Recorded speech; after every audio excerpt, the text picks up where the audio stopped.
Guys, magandang hapon no. So nakita nyo yung doyan ng anak ko. So dumuduyan siya na walang tao no. So dahil yan doon sa na-order ko sa Shopee yan guys, nakita nyo. So naisipan ko order niya kasi minsan pag nagsabay-sabay kami magkain tapos matulog yung anak ko. So nagtutulakan yung mga anak ko kung sinong magaduyan.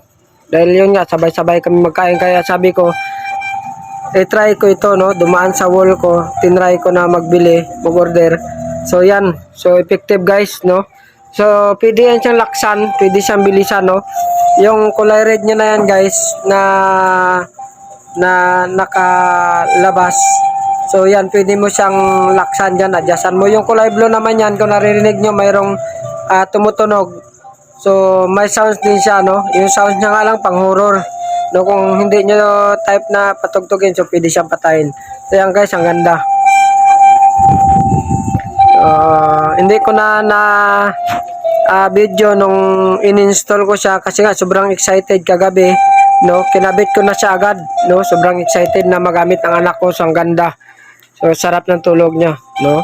So, ang ganda guys, malaking tulong. Tapos kung ikaw lang isa naglalaba ka, so pwede mo siyang iiwan na dumuduyan, nakaganyan. Kasi may mga bibi na sanay sa nakaduyan siya lagi. Pag magising, duduyanin mo siya. Pero ito, at least ito, so pwede mo na siyang iiwan. No? Naka-install lang yan siya guys.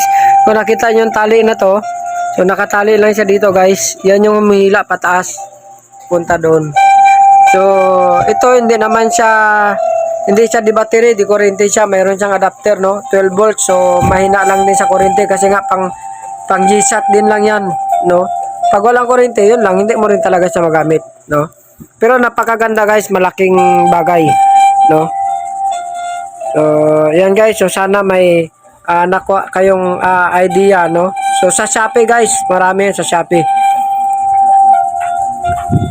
So, pwede mo rin yan siya lagyan ng oras kung gusto mo, iset mo lang.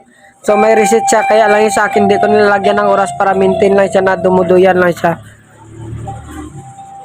Maganda yan guys, maganda para sa may mga anak na maliliit, lalo na yung mga bibi.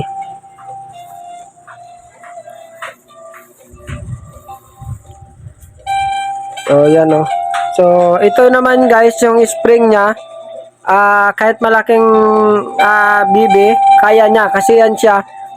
7 yung spring niyan. So tinanggal ko lang yung 3 dahil medyo magaan pa yung bibi ko. Medyo matigas yung spring pag sabay yung 7, kaya ginawa ko lang ng 4. So pag medyo mabigat na, pwedeng dagdagan ng spring. So yan lang guys, maraming salamat. Bye bye.